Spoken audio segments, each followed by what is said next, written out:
All right. Well, this is kind of a little bit more of a informal panel Q&A. I know a lot of people have had Zoom fatigue, and we've just been on a boatload of webinars, and it's getting to everyone. So I thought we'd try to do more of a panel style where just Q&A, talk about some of the challenges of implementing cybersecurity programs, both internally and for clients, some of the catalysts and motivating factors for a few of our managed service provider partners in beefing up their cybersecurity, and just some of the tips and things that they wish that they had known when they were starting out. So if you're joining us and you're first starting to put your cybersecurity program together, or you're starting to evolve it or put some finishing touches, we thought we'd have a little bit of discussion. So I'll have my I'm Shanna from Defendify, obviously. A lot of you probably know me because you got our invitation, or I'm your success manager here. But I'll introduce the rest of our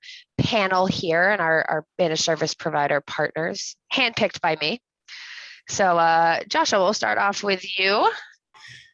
Joshua Pesce. My title is the Virtual Chief Information Officer / Cybersecurity for RoundTable Technology. We're a managed service provider with operations in Maine and New York, and most of our clients are in the Northeast, although we do work with organizations all over the country, and in fact, all over the world.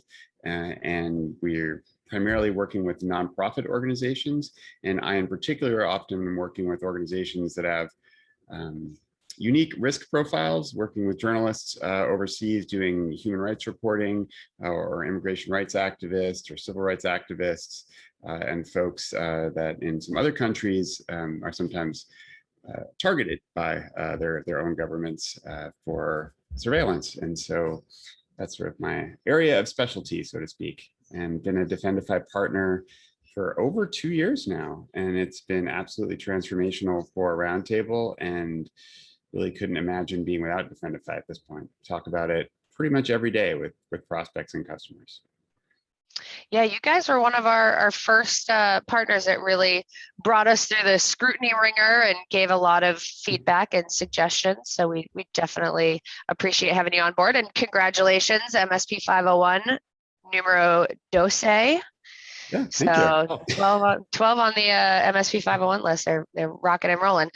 Yuri, why don't you jump in? My name is Yuri Flitt. I am a technology specialist and the lead of our cybersecurity program here. We are a managed service provider with providing service to only nonprofits here in Michigan. We have about 30 different nonprofits all throughout our state, including the Upper Peninsula. We've been with Defendify for, I think, also about 2 years now. Lots of opportunity in the nonprofit space, and part of my thought process there and bringing you guys in was I talked to quite a few managed service providers, and there are some judgments, but we find that the nonprofit sector, along with manufacturing and some of those types of industries, are highly profitable for our managed service provider partners. So Enrique, let's flip it over to you, because I know you've got some clients in Ohio in those types of industries. Yeah, my name is Enrique Torres. I'm the president of CTMS, Computer Technology Management Services. We're a managed service provider in Northeast Ohio, based in Akron. We service Northern Ohio, Western Ohio, and Eastern Ohio. I have a lot of clients in the automotive and manufacturing industry, but we also do healthcare, and we do law firms and smaller companies too. And a lot of them are, very interested in cybersecurity. We've been with Defendify for about 6 months, 7 months now. And we've been implementing it very heavy on our customer base now. Absolutely. And Matt? Well, yeah, of course. My name is Matt Almadear. I'm with Lighthouse IT Solutions. I'm the owner here. We're just on the other side of the state to Enrique. And, our job as a managed service provider is to provide harmonious solutions to our clients. We try to make sure that everything plays well, not only from a technology stack, but from an end user stack. And so that was one of the things that really led us into loving Defendify, is that it helps create that final connection point between creating a full solution that's also secure.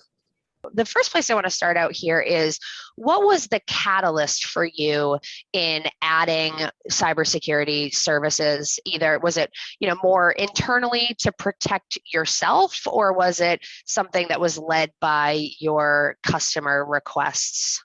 Well, in my case, Shanna, it was led by necessity. I mean, all the headlines, all the issues, all the problems. We decided to jump in, and before we started getting asked by our clients, we wanted to jump in front of the curve and make sure that not only do we provide the technology to prevent and keep our clients secure, but we also wanted to tackle the operational and the educational part of making sure that our user base was trained. And that's one of the main catalysts why we chose Defendify. And I think It glued together the technology with the training, with the operational pieces. absolutely. And you guys have a really great, unique situation, both you and Matt, because you're in Ohio and you have, the safe harbor where if an organization is able to show that they are putting forth reasonable cyber security measures and having a program, that it offers them some tortious liability relief. So I think it's a very great, unique approach to cybersecurity instead of, do this, or you'll get fined and penalized and although it is very effective. Joshua, what about RoundTable, you guys bringing in cybersecurity services? Yeah, I mean, so I've been doing, the work that I've been doing for many, many years as just a project-based thing that RoundTable did because we had customers who needed it.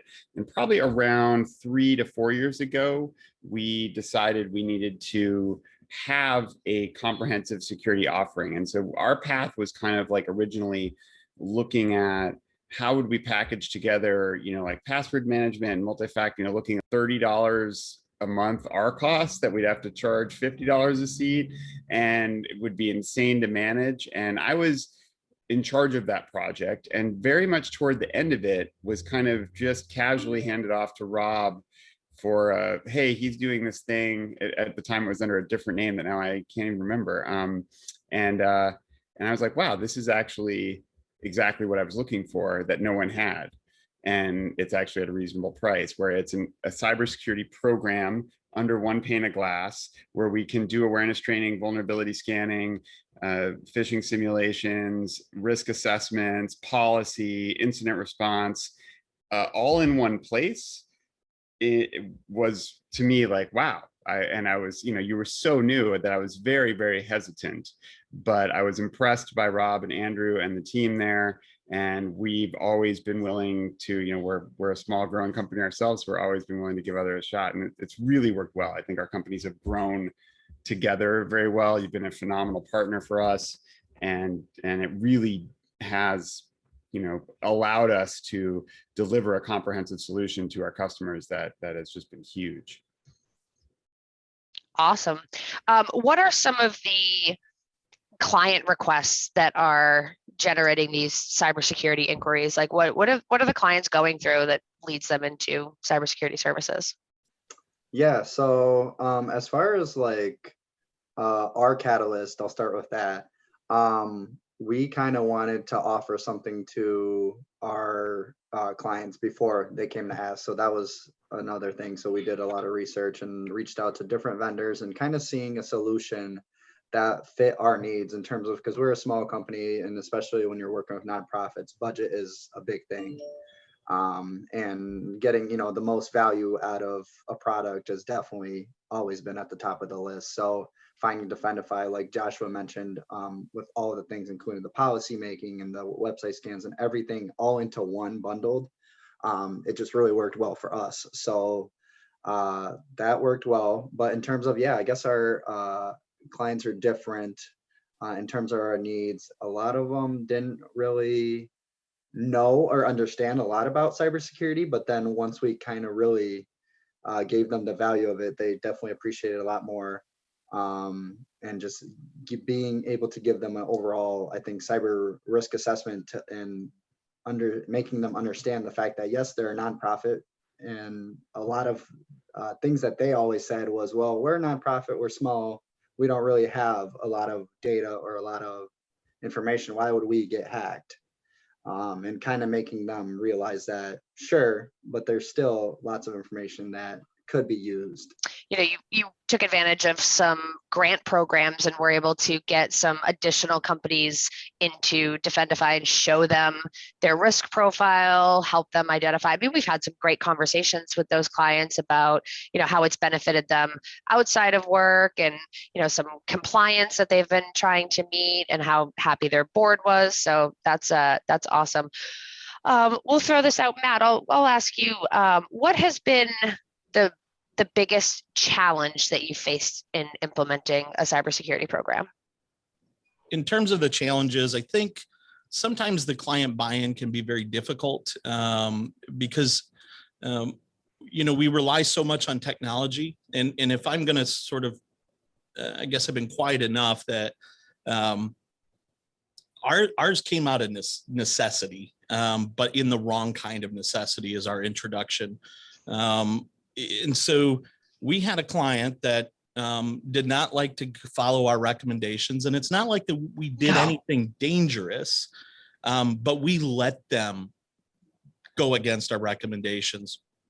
And they got ransomware, the largest that I have ever experienced in not only my company's history, but my professional history. And so as I was going through that, we worked really hard. I mean, when you have, we're a small team. Today there's only 7 of us. Back then there was only 4. When you have your office manager coming out, helping to do system scans for the recovery company to make sure that you can get this company online. One of the things that you can, and you're missing your stepdaughter's birthday, and the words never again. How do I make this never again? Because obviously technology helped. We use a very top-notch antivirus, but this was able to, the user was able to bypass it. And so, you know, for us, it was establishing that value. But I guess if I'm perfectly transparent, the hardest piece to selling cybersecurity was my buy-in.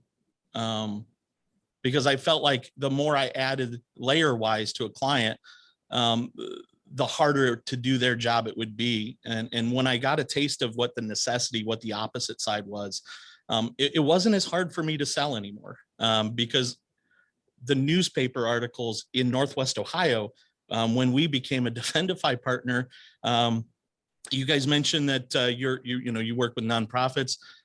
There is a nonprofit that was pretty well known in Northwest Ohio that was compromised, and their MSP said that's a bummer and just walked off the job. They lost absolutely everything, and in their heads they thought, well, you know, we don't have that much data. But today their memberships, and it was for like an arts type of thing, so their membership data, donors, all of that data, it's gone, forever gone. They've had to piece it from pieces of paper. And then we've also even had one of our competitors in the area drastically affected by it. And that's a real wake-up call for you as well, that you know, you need to do something. So if I'm honest, the hardest challenge to begin with was making us understand the importance. And then once we did, our clients were really accepting of it. And news articles in the area, I guess there was also 2 government entities within a short driving distance as well, a couple of counties that got hit. I think you and I talked about it when we were introing with that Defendify. We did it in our awareness webinar. We added a specific slide just for all the local companies that had been hit in the municipalities around you. Has this, for any of you, has this been something, has your increased cybersecurity services, has that made its way into your value proposition as a differentiator? Because Matt, you mentioned one of your competitors got, you know, thwacked by cybersecurity incidents. And so has this become something that you lead with, or how you differentiate yourself from your competition? For us, as CTMS is now a part of our, it's not even negotiable. It's just part of our basic packages now, because we really, one of the things that I tell my clients is convenience above security cannot be ignored anymore, because it actually costs you money. And I'm going to tell you, with Ohio Safe Harbor and all the documentation that we have, it hasn't really been a difficult sale anymore. As a matter of fact, now it's almost expected. And as an MSP, you got to watch out, because your responsibility is bigger, not only to your clients, but internally to yourself. Absolutely. And Joshua, you with- guys, I'm sorry. Sorry, I mean, and with Ohio Safe Harbor, the technology is just one piece. The training, the compliance, the ongoing security, and the operational piece is huge. And you have to meet it all. Yeah. You can't just do one piece without the other. You guys have grown really, really massively over the last few years. How has this changed your value proposition? We're right there with Enrique, where we were offering it as an add-on to managed support contracts for maybe the first 6 months to a year. And we've redone, we're kind of constantly like, tweaking what's our basic managed service offering. And the last year and a half, it's non-negotiable. Like Enrique said, Defendify is part of it. You don't have a choice. We're not, interested in selling a lower cost service that doesn't have that, because those customers just pose too much risk to us. And we like having that conversation in sales conversations, where someone's like, can I take the cybersecurity piece out and have a lower cost per seat? We just say, no, we're like, you can, but that'll be with a different managed service provider that, is willing to take on that risk, where we're just not, and sorry. And that it's nice to be, in a place where we're financially comfortable enough to be able to turn customers away for that reason, but it also is great. And I think customers respect that a lot. And again, I think, it's just such an important, it's just critical to have an idea of where your risk is at and what you're doing about it. And in New York, there's a New York Shield that came out, and we looked incredibly prescient that we'd been selling Defendify, because when New York Shield came out and they outlined what reasonable cybersecurity measures New York organizations were required to have as part of this law, it basically was like they lifted it off of the Defendify website. We work together. No, yeah. We didn't come up with the acronym though. And so the companies are coming to us and say, what can you do about Shield? And we're like, just look at the list. It's the same. It's funny you mentioned that, Joshua, because when Ohio Safe Harbor came out, we were looking at making our own program, and I was scouring the internet and scouring documentation. Okay, what documentation I need to do? I need to certify one of my technicians or somebody in my company on as a CISP NIST standard, and we were looking, and when I found Defendify, it was almost like, wow, this just fits. That's why I went with it. I don't have to do all that work, Yeah. And there's nothing better than an auditor coming in and giving you their little checklist, and they're on Defendify, and you say, yep, check. I had a guy that had a audit every single year the week of his anniversary, and he was always just like completely stressed out. His wife hated him. It was like always just such a the worst week ever, and totally stressed out. So this past summer, the week in August of his anniversary, his wife was like, oh yeah, here we go again. And the auditor came in. He had like his Defendify platform. Like he came in, he's like, yeah, we're doing this. And the auditor was like, all right, well, things look good here. And the guy was like, but wait, you're leaving? And like he went home that week, that night, and he was like, yeah, like the audit went well. And his wife was like, wait, it's done? And he was like, yeah, it was like the easiest thing ever. Like they had a happy anniversary. So you gotta put this on the site. Defendify, saving marriages across America. Exactly. Yeah. We love using Defendify for some of our prospecting, especially with what you can do with the Essentials product. It's a great way to just sort of get that set up, start that dialogue, get that conversation. And I love how it'll give like a security grade rating in certain areas. And we use that to say, here's where you're at.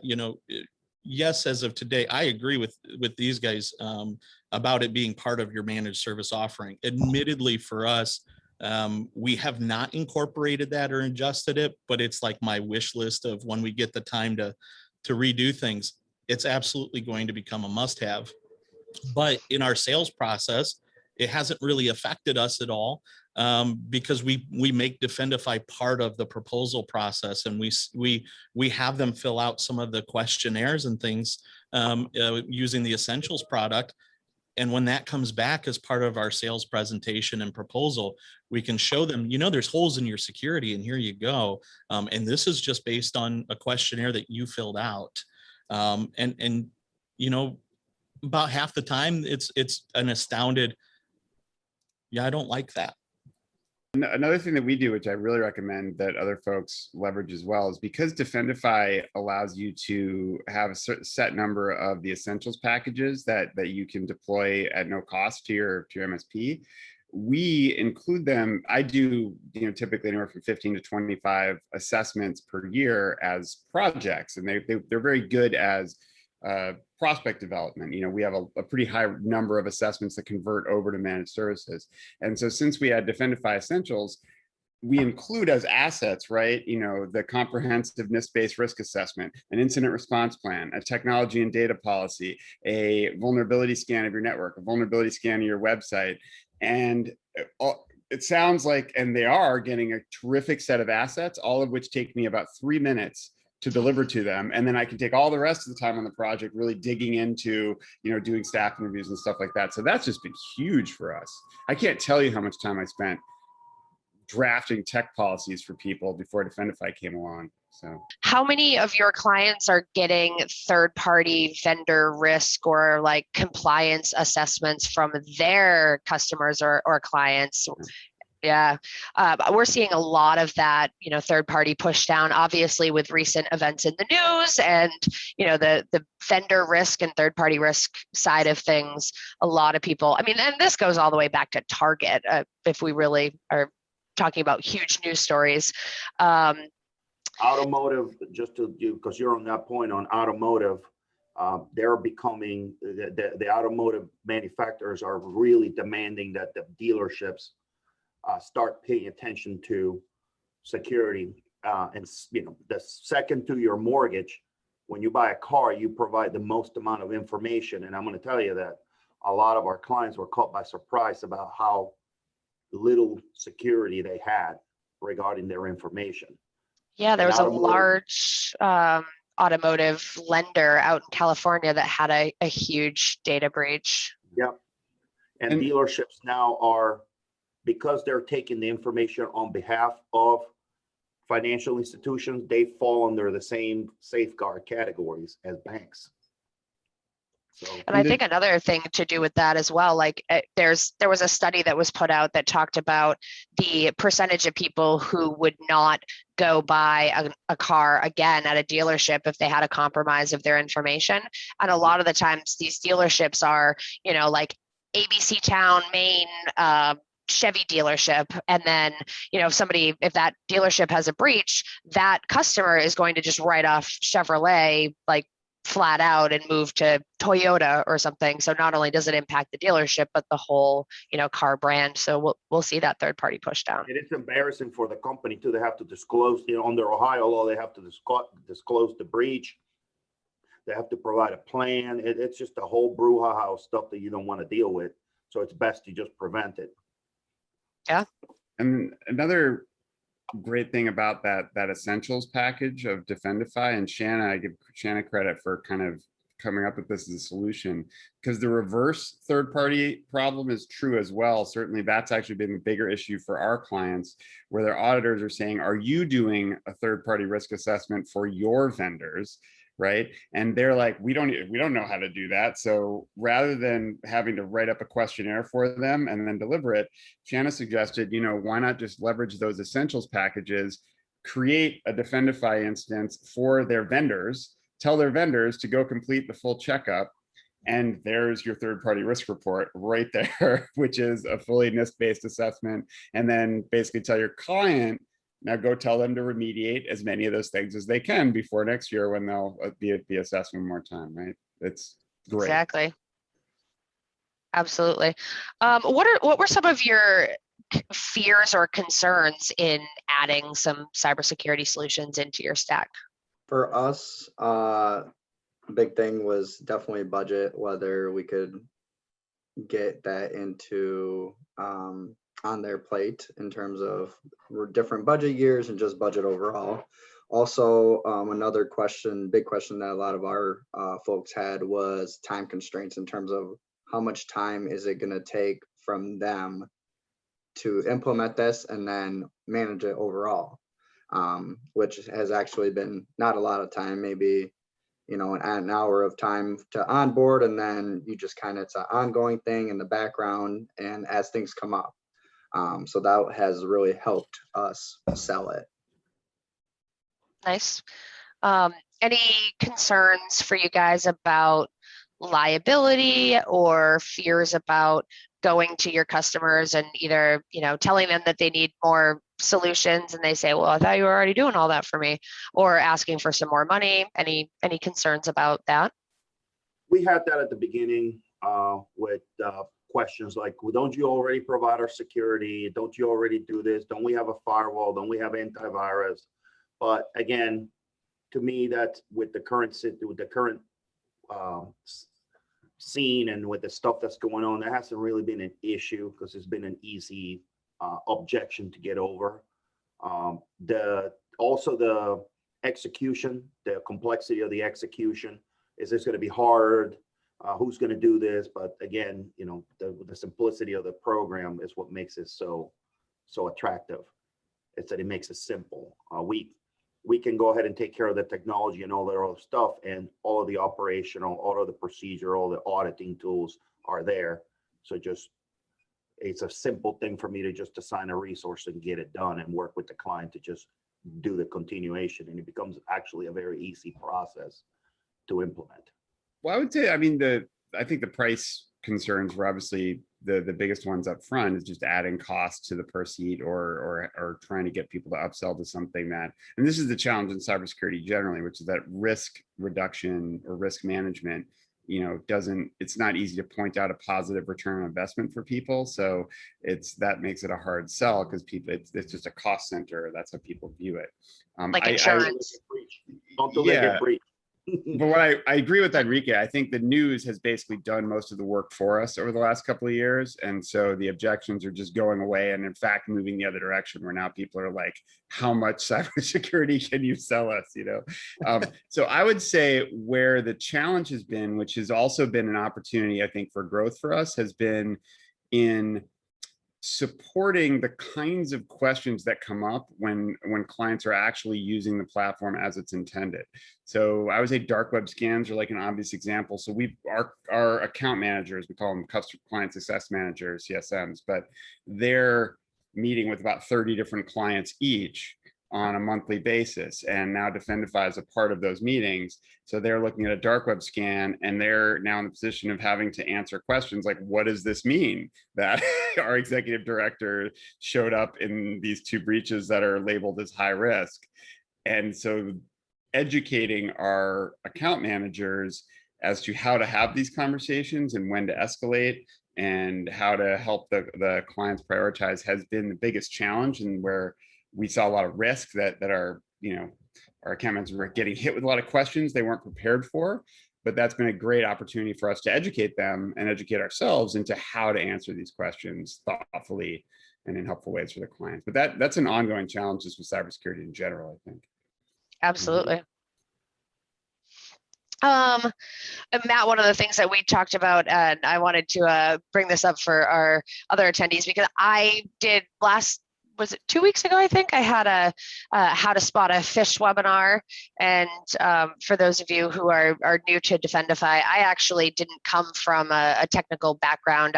In my past life, my most recent past life, I should say, I was a real estate paralegal, and I wired $2.1 million to a cyber attacker. So that feeling that Matt mentioned, when, you know, your heart drops through your feet and, you know, you're the never again.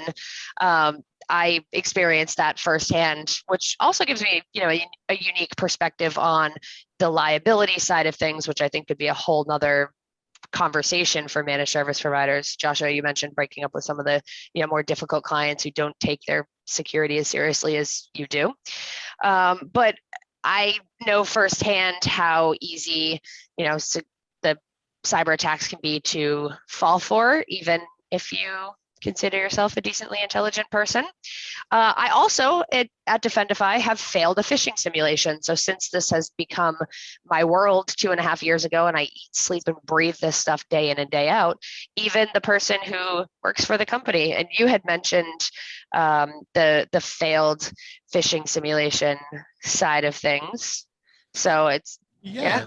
Well, I mean, the best way to really know what your customers are going through, and why not start off with ourselves, right? If we can't hold ourselves to the same standard we hold them to, then we're probably just doing this for the money. And I still don't own a boat, so I'm not doing something right. You know, for me, we started off with the Defendify. We I think before we actually started signing clients up with the product, we did 3 months of it on our own. And, you know, I was rocking it every month, right? And then the third month, there was one about a FedEx phishing email. It just so happened to show up in December, just so happened. But we, of course, tend to see a lot of year-end purchases and things like that. And I was trying to plan, and it's an idea of, you know, that sense of urgency. Any one of us can have a bad day. You know, we've talked about with not only clients, but you've helped us out on some of the other webinars we've done with clients where the hard part is that a cyber attacker just needs the one day that you're off. You have to be on it 100% of the time. And that's what happened. I failed that phishing test simply because I thought, what did we order? Who's this for?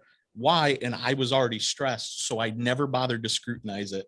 And the moment that it came up with the training, there was a lot of words said. I don't think all of them are appropriate for business podcasts, but I thought, man, I cannot believe that I did that. But how much more does that show that my clients need this just as much as I do? Because if I'm susceptible to it, so are they. You know, they don't have a chance. So it was it was eye-opening and really helped us create the value of the product. And during the sales calls, I do tell them, I said, you know, some of these are really good. I've failed them, you know, and hopefully, you know, they understand that I'm still a person. I think it goes to, oh, go ahead, Joshua. I was going to say one thing about the phishing simulations that I've found that now monitoring, you know, hundreds of phishing simulation programs for different customers, is that it's partially training them to recognize phishing emails, but I would say that the greater value is actually the fact that they know they're coming every month and that they don't want to be caught clicking. And I always, when I'm training and doing awareness training, I just hugely underscoring the idea of like a no shame culture that, you know, anybody can click, to Matthew's point, you know, anybody can get fooled at any point. And so the last thing you want to do is, you know, create a culture of blaming people and saying, you know, and chastising them for that. You want awareness. You want people feeling totally encouraged to forward something to you and say, this looks suspicious, what do you think? Or to verify with you before they click on some link you just sent them, right? And so the knowing that these things are coming is actually what's providing the most benefit. I've actually found, I don't know if other people have seen this now that I'm monitoring them for years, is you don't get this nice smooth reduction in the number of clicks. It's all over the place because some campaigns are just really good and get people at the right time. You know, there was one that they sent out that was a puppy for the holidays, and it was like half our staff. We had like no clicks for 4 months, and half our staff clicked that one. And it was like, it was just really good, you know? And so, but you know, it just reminds them all to be on their toes. So were you guys in there with the lunch menu one? Because that one no, killed I don't think people. we got that one. Oh yeah, that one. The FedEx one that came a couple of months ago got a ton of our clients. It didn't get too many of our staff, but our clients got really creamed by that one. Which is crazy too, because a lot of us are remote. So it's like, you know, FedEx phishing email, like, oh, I've got a package coming to my house through my work email. To Josh's point, you also don't want to encourage an environment where your clients don't want to admit that, hey, I clicked. So if you make it and you just embarrass people and you beat them down with guilt, then what happens is they click and they don't say anything. Yep. With the campaigns, we encourage people to say, hey, you know, raise the alarm, because you know these attacks, the earlier you can catch them, the better. So you don't want to have an environment where you have somebody, oh, I'm not going to say anything. I just clicked and just let it go. Yep. So the education, Absolutely. We did have piece is we huge. did have something similar. Sorry, we did have something similar where we kind of got CC'd on a client. They were reviewing those phishing attempts, and somebody kept getting it over and over again. And we admittedly had to tell the HR director, yes, you can be frustrated that this person keeps failing, but I think we need to figure out why and help them learn those tools and just spend a little bit of one-on-one, and actually had to set the course, because what you don't want is this dread. We have one person that will just have a breakdown every time she fails one of the tests. And we try to explain, we want you to be empowered by this. We don't want you to feel shame. And to your guys' credit, that is one of the harder things to do, because no program can do that. That's a culture in the company. But admittedly, that client, that lady works at the client that was compromised, and they don't want to be the person that's singled out for that. But because that's what kind of happened through the remediation phase, they said it came from this computer, which wasn't her, by the way, but it came from this computer and this person, and this is what happened. And so, you feel for them, but to your guys' credit, it's you need to use this as a point to empower, and that's the tone that it has to be. Is it's okay to fail, but you learn from it. You take that. And I look back at when I failed my phishing simulation, and it was like a couple days right before I was about to go on a vacation. I was admittedly like kind of half vacation brained and like ready to just go scuba dive and not think about anything above the water. And there had been messages circulated internally about our holiday party, and I wasn't going to be there because I was going to be blowing bubbles, and I was just like, the message internally was, hey, I don't have a full head count. Like, please let me know, even if you're not going either way. And then I was like, holiday party email. And I was just like, I'm not going. So I was just like doing too many things, totally stressed out, moving too fast. So looking back on when I failed that phishing simulation, going, Matt said he was expecting packages, and it was the end of the year, and it was like very similar. I've talked to another guy who took down his entire corporate network and like this big sales role because he was expecting a deal to come in at the end of the month, and it was like going to make or break his entire year, and he got like a malicious attachment instead, and like took his whole company network down. So like those are the things that they try to piggyback on. If I have a job in HR, like I might be receiving resume attachments, and I always reflect back on the circumstances where I failed my phishing simulation. And when I start to get that like panicked, hurried, like doing too many things at once, it's just an immediate mental trigger for me, like slow down. This is when mistakes happen. This is when, I don't want to say careless errors, but just like, overlooked things. And we don't take the same type of hypervigilance approach that we do when the phishing simulations are coming in. So that's always something that I took away from failing. And you want to have that security culture. People ask all the time, well, what if we send the phishing simulations out and you get like, the prairie dog effect where the employers are going, hey, did you get this? That's good. I would much rather have 15 employees in a building prairie dogging over every single phishing simulation. So what if we catch 2 people less in this simulation because somebody poked their head up over the cubicle and said, this looks weird. When the real ones come in, and they'll be like, did you get this? That's been our stance on it too. The only thing we're trying to break some of our users on is don't forward the email in the process, because we've had 2 people report that they clicked on the links to a spam email that wasn't a simulation, and you went. Yeah, just tell them if they forward it and the other person clicks on the link, they'll fail. So they won't do that anymore. Well, that's what we did. That's what we had to do for the simulations, because they kept sending it to management, and we found somebody in management kept clicking the stupid links. But we've had it where they forward the emails. You can say, be on the lookout for this. We want you to crowdsource this because we're better together. But don't forward the actual email, because if somebody else is having a bad day and they're skimming, they could click that and you're in trouble, because it's going to show up from a trusted recipient, a trusted sender. So maybe a year and a half ago, when we were a little bit newer to the phishing simulations, I was being a CISO essentially for one larger client, and they were a Google client. We turned on all their alerts on their admin center because they were kind of a targeted group, and all of a sudden we got the uptick in user reported spam or user reported phishing thing, where 6 people all of a sudden reported phishing, which can be the sign that they're being a targeted attack. So I'm like chasing it down, trying to figure out where all those emails come from, and after about an hour and a half, I realized it was Defendify simulation, that they had all been correctly reporting as spam, and I just been chasing my own tail for an hour and a half. So that was just a heads up for everybody to not save yourself that time. And so I make a note when the Defendify sims are going. So yep.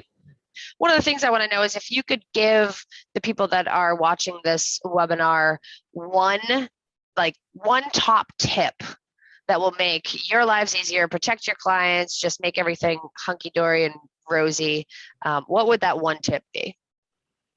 My tip would be to use the platform. Don't just sell it and forget it. It's got to be managed. It's got to be minded. It's got to be used.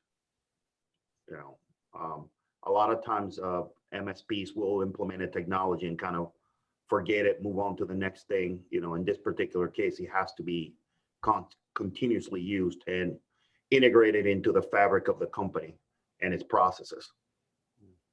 Yeah, it's like anything that you put your attention to, people do what you inspect, not what you expect.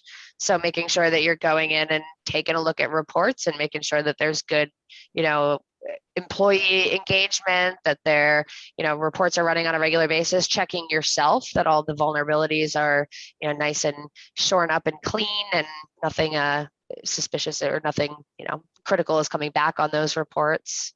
Yeah, absolutely. It is it's an ongoing posture. It's not just a project that you do once, right? Mm-hmm. So that's the analogy I always use, Shanna, is like, as you know, the fitness analogy. And so like to think of, Defendify as like a really, really exclusive gym membership. So it's access to a phenomenal gym with great personal trainers and great equipment, but you have to go. You have to spend some time there and do some work. And if you do that, you will get fit and you will be at a lot less risk of bad things happening to you. Good one. I'm going to steal that one from you, Josh. Please. You even have the GIF of me on the treadmill. Yeah. You go to the gym one time and call yourself a bodybuilder. You don't just implement Defendify one day and get on here. Yeah, no, and the analogy really works all the way through, because like if you're not in shape now, you're going to have some upfront work to get in shape. But if you get there, you're still going to have to do some kind of maintenance to stay in shape, right? Like, so yep. It's yeah, I'll find that GIF for you, Shanna, so I can share that. I'm plagiarizing that one from you. Yo, please take it with my blessing. Well, I'm glad to hear that, because I've stolen so much from you, Joshua, that it's probably not even funny. If you guys want us, we can rebrand as a Toledo office for you. But I signed up for about 500,000 newsletters when we were preparing for this panel, so thank you for that. But that leads me to where my cybersecurity tip is, as a business owner, as an MSP, as wherever you're at in this, is invest in yourself. This is such a dynamic field, especially in terms of security itself, that I felt like we were doing the technology, we were using the right technology pieces to get us there. But it's so much more than that. And it's so much more impactful that you just need to take a few minutes and always invest in yourselves, whether it's through great newsletters or books, or, we also are a Huntress partner for their managed threat stuff. And we employed that when everybody went work from home, because I started having panic attacks again. That what happens when these people start working from home and the antivirus doesn't work and it's out of network. So we started leveraging tools like that, where you could do managed threat detection, and they do things where you can, they do like their Hacker Tuesdays or Tradecraft Tuesdays, and they go through and they talk a lot about stuff. So I began to engage more and more after we had that issue of just investing in myself, and learning more about cybersecurity, and building up that confidence that I definitely didn't have 45 years ago. Awesome, Yuri. What do you have for your tip for everyone? Yeah, I'll say I'll will mirror back on definitely making it part of your culture and integrating it. Starts from the top and works on the way down to employees. And you can have all the best technology in the world, like in terms of firewall and all the physical aspects of it, but then it really starts with the employee training, just to layer your security, and you'll be way better off in the long run. Has anybody found? I like to steal a line that I actually stole from you, Shanna, which is turn your employees into little human firewalls. Actually, yes, they can be human firewalls or clicking time bombs, as I like to say. Has anybody seen a reduction, like in the burden on their help desk or their technicians in having their clients with better cybersecurity postures and seeing any kind of improvement in that way? I'm not sure if I've done I mean, obviously, since we implement and the clients that we've implemented this, there's been no breaches, no issues. But then, I hate to say that. Always keep my fingers crossed, but yeah, exactly. Like throw salt over the knock on wood, But, I mean, obviously the technical work's always there, but as far as problems with issues and breaches, we really have seen our clients that have it have been very quiet. Let's just say that. And again, Nice. I'm crossing fingers. I'm gonna drop another. We shouldn't ask that question. I'm dropping another link, and hopefully I set up the permissions well. But there was the pandemic also provided a kind of good educational opportunity around cybersecurity. I think it was the Times, but they published this like Swiss cheese model of cybersecurity that works almost perfectly for defense in depth as a way to explain it to kind of lay people. So we actually got some help from a graphic designer to put together a version of that model that, again, everybody take that without my blessing, use it. I'm just happy to see it out there in the world. we stole it from the Times, so, and it's a great way to kind of explain. And again, Defendify basically has something at every point along, this sandwich, so to speak. So, or these layers. What else have you guys found successful in? I personally am a big fan of talking to them about, not shooting an ant with an elephant gun, and like going in and actually doing a risk assessment, finding out like where their biggest opportunities lie, and then designing a cybersecurity program that will help get them to a reasonable risk level for an acceptable investment, and then moving out from there, talking about what services you currently provide and what the difference is between managed services and cybersecurity, much like the difference between security and compliance. The analogy that I heard that I've stolen from, I don't even remember where, I'm sorry if I didn't give you credit for this, but that compliance will tell you that you need to build a fence. You can build it out of bacon and you can check the box off, but it's probably not going to keep anything out. Yeah. So that's my new favorite analogy, and showing them the difference between like what you're currently doing for them and what security is, managed services versus security services. Well, a lot of things that have changed over the last, handful of years, never mind the last year with the pandemic. The chances are your clients have raised their prices for some of their goods or services. As a result, my nail salon is charging $3 more per service, which I'm like, shouldn't you have been sanitizing before? I mean, I'm just saying.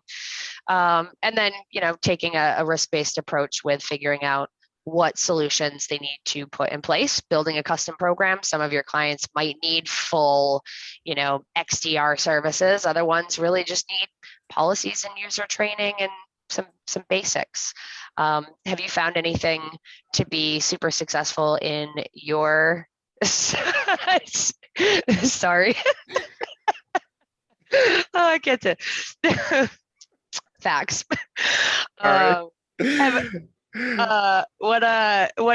What approaches or tactics have you guys found to be successful? We're just pushing every opportunity possible to educate our customers around cybersecurity.